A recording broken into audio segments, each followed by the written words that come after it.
আমরা কম বেশি প্রায় সকলে ভিডিওটা দেখেছি যে সূর্যের তাপে নাকি ডিম ভাজা হয়, মাছ ভাজা হয়, আরো কত কি রান্না হয়। তবে আমি আজকে সূর্যের তাপে নয়, রান্নাঘরে এমনি কড়াইটা বসিয়ে কিন্তু দেখালাম যে তেলের মধ্যে কিছু একটা ফুটছে।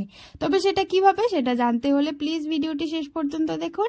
আর আজকে আমি আপনাদের জন্য নিয়ে চলে এসেছি কাঁচা আমের নিরামিষ আচারের রেসিপি। এর আগে একটি আচারের রেসিপি শেয়ার করেছি, সেটাতে অনেক ভালোবাসা পেয়েছি, তাই আজকে আবার একটি আচারের রেসিপি নিয়ে চলে আসলাম। তবে আজকেরটা পুরোপুরি নিরামিষ। তাহলে চলুন ভিডিওটা শুরু করি। নিয়ে নিন কয়েকটা কাঁচা আম। কাঁচা আম না থাকলে আধা পাকা আম দিয়ে করতে পারেন। আমটাকে ভালোভাবে ধুয়ে খোসাটাকে ছাড়িয়ে তারপর গ্রেট করে নিতে হবে। প্রথমেই দেখিয়ে দিলাম কেমন করে গ্রেট করে নেওয়া হয়েছে। তারপর এর মধ্যে কিছুটা পরিমাণে আদাও গ্রেট করে দিয়ে দিন। রসুন দেবেন না, কারণ এটা পুরোপুরি নিরামিষ। এরপর এর মধ্যে পরিমাণ মতো লবণ আর হলুদ গুঁড়ো দিয়ে ভালো করে মেখে কিছু সময় রোদ্রে রেখে দিন। তাতে আমের ভেতরে যে জলটা থাকে সেই জলটা অনেকটা পরিমাণে বেরিয়ে আসবে। তারপর একটা নেটের মধ্যে নিয়ে এরকম ভালো করে চিপে চিপে জলটাকে বের করে ফেলে দেবেন। রসুন ছাড়া এরকম কাঁচা আমের নিরামিষ আচার খেতে কিন্তু ভীষণ ভালো লাগে। আর নিরামিষ দিনে ভাতের সঙ্গে এরকম আচার থাকলে খাওয়াটা ভালোই জমে যায়। আর আচারের তেল দিয়ে মুড়ি মাখা খেতে কার কার ভালো লাগে সেটা আমাকে কমেন্ট করে অবশ্যই জানাবেন। জলটা ভালো করে চিপে নেওয়া হয়েছে। এরপর একটা থালার মধ্যে ভালো করে ছড়িয়ে নেট দিয়ে ভালো করে ঢেকে তারপর একদিনের জন্য এটাকে রোদ্রে রেখে দিন।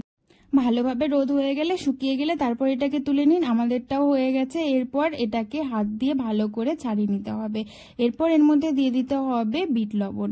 লবণটা দিয়ে আগে থেকেই তো আচারের মশলাটা বানানোই ছিল। আচারের মশলাটা না আগে থেকেই বেশি করে বানিয়ে রাখবেন, তাহলে মাঝে মাঝে এরকম ঝটপট কিন্তু আচারটা বানিয়ে নিয়ে যাবে। আর আচারের মশলাগুলো আবার বানিয়ে করতে গেলে বেশ অনেকটা সময় লাগে। তো এই মশলার মধ্যে ছিল ধনে, শুকনো লঙ্কা, সর্ষে আর মৌরি। ব্যাস এইগুলোকে গুঁড়ো করে মশলাটা তৈরি করে রাখা ছিল। এরপর এর মধ্যে রঙের জন্য দিয়ে দেওয়া হলো কাশ্মীরি লাল লঙ্কার গুঁড়ো।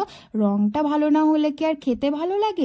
এরপর ঝালের জন্য কিন্তু বেশ কিছুটা পরিমাণে শুকনো লঙ্কার গুঁড়োটা দিয়ে দেওয়া হলো, যেটা ঝাল। এরপর এর মধ্যে পড়ে গেল চিনি। চিনিটা তো দিতেই হবে, কারণ টক ঝাল মিষ্টি এই ব্যাপারটা না থাকলে কি আর আচার জমে বলুন তো। ব্যাস এরপর এটাকে ভালোভাবে হাত দিয়ে মেখে নিতে হবে অনেকটা সময় ধরে। আমার চ্যানেলের ভিডিওগুলো যদি আপনাদের ভালো লেগে থাকে তাহলে সকলের কাছে অনুরোধ করছি প্লিজ চ্যানেলটিকে সাবস্ক্রাইব করে আমার পাশে থাকুন। আমি যেন এরকম আরো সুন্দর সুন্দর সহজ সহজ রেসিপি আপনাদের সঙ্গে শেয়ার করে নিতে পারি। আর যারা আমার পাশে আছেন তাদেরকে তো অনেক অনেক ভালোবাসা। আমার ফেসবুকের একটি পেজ আছে যেটা মাম্পির খুঁটিনাটি নামেই দেওয়া আছে। ফেসবুক পেজ থেকে দেখে থাকলে প্লিজ পেজটিকেও ফলো করে দেবেন। অনেক বকবক করে নিলাম। এরপর এর মধ্যে দেওয়া হয়েছিল সামান্য পরিমাণে আমাদার গুঁড়ো। আমাদার গুঁড়োটা বাড়িতে আগেই করাই ছিল। আর আমাদারটা না খেতে ভীষণ ভালো লাগে। কার কার বাড়িতে আছে আমাকে কমেন্ট করে জানাবেন। আমার বাড়িতে কিন্তু আছে। এরপর সবকিছুকে ভালোভাবে মেখে একটু কিছু সময় রোদ্রে রেখে দেবেন, যাতে চিনির দানাগুলো গলে যায়। সেই সময়টুকু পর্যন্ত দিলেই হবে। ব্যাস গ্যাসটা জ্বালিয়ে দিন। তারপর কড়াইটা বসিয়ে দিয়ে দিন অনেকটা পরিমাণে সর্ষের তেল। তেলটাকে ভালোভাবে গরম করে তারপর গ্যাসটা বন্ধ করে তেলটা নামিয়ে নিয়ে এর মধ্যে মৌরি আর মেথিটা দিয়ে দিবেন। প্রথমে দেখাচ্ছিলাম আর বলছিলাম না যে এখন দেখায় রোদ্রের মধ্যে কি সুন্দর ডিমের অমলেট হচ্ছে, সেটা বোধহয় এই কারণে তেলটা আগে থেকে গরম করে রেখে তারপর রোদ্রের মধ্যে গিয়ে ভিডিও বানিয়ে দেখায়। তো আমিও এরকম ভাবে প্রথমে ভিডিওটা শুরু করেছিলাম।